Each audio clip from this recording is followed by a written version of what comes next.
So let's fetch ingredients asynchronously. I'll do that in the burger builder file in the actions folder where we have our action creators.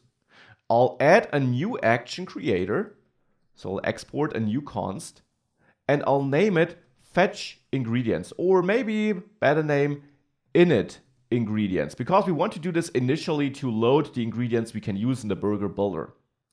I don't expect any arguments on this function, and I want to, of course, return an action ultimately.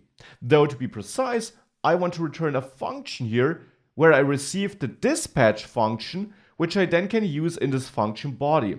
And this is available, this syntax, due to redux func, which allows me to use my action creators like this. Now in here, I can execute async code and dispatch a new action whenever I'm done. So I actually need a second action creator, which I'll export to, though theoretically I only use it internally in this file. I'll name this action creator set ingredients. Here I expect to get ingredients as an argument, and here I will just return an action I want to dispatch. Now for that, I need an action type.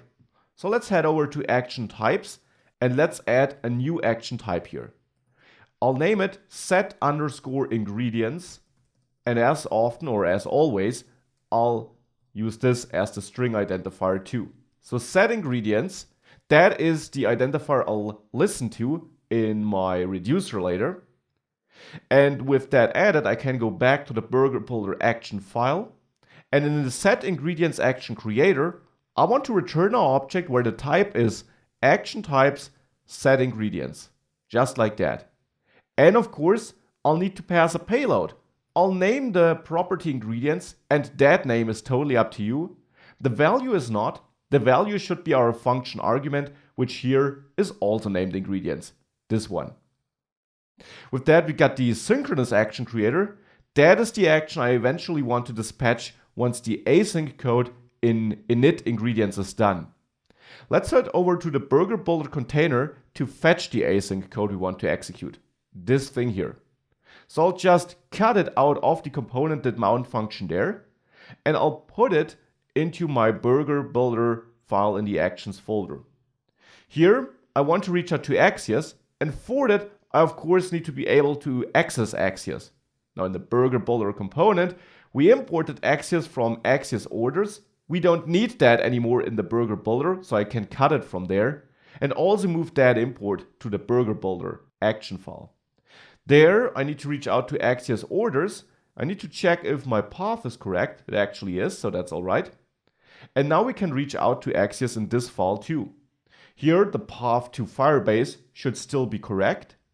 But then, of course, when we get the response, I won't call this set state, and I won't do it for getting an error. Instead, here, I want to dispatch my set ingredients action creator. So here, I'll execute this as a function.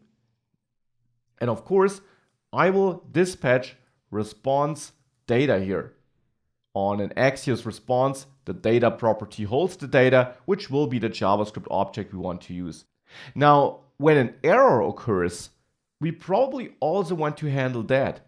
In the burger builder container, we have that error state, we have the loading state, and all these things were used here.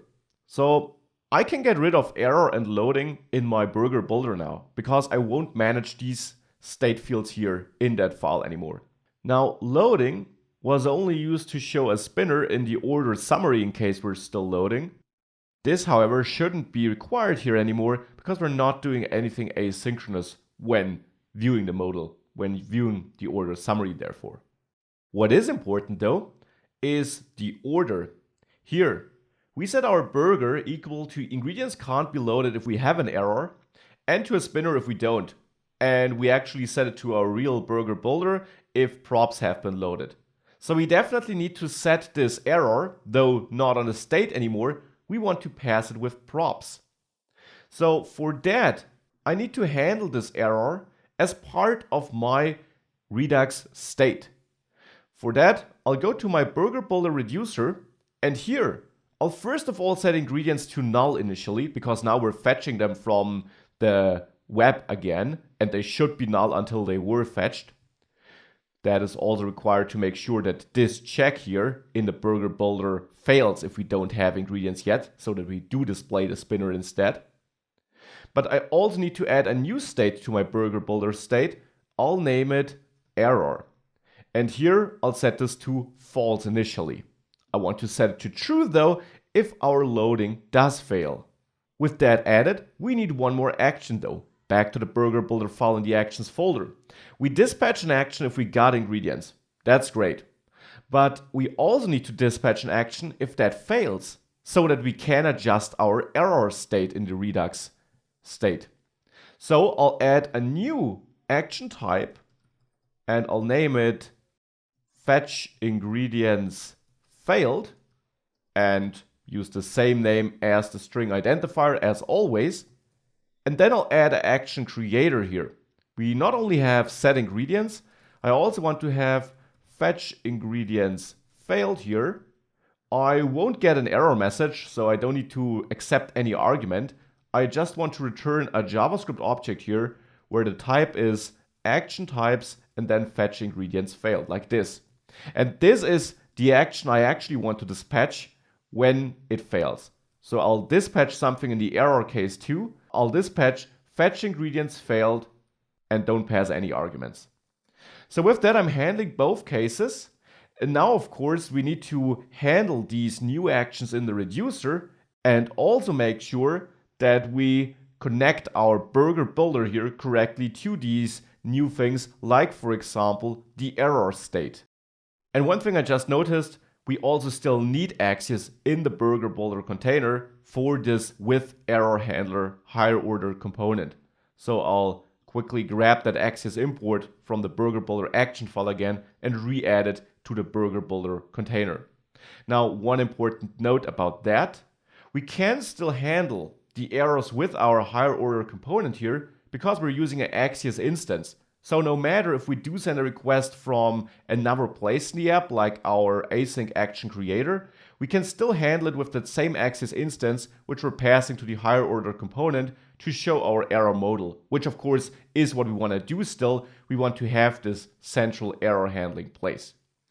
Now, with all that in place though, our application wouldn't work as expected because now we need to work on the reducer to handle these new action types we have for fetching ingredients. Right now, it's always spinning.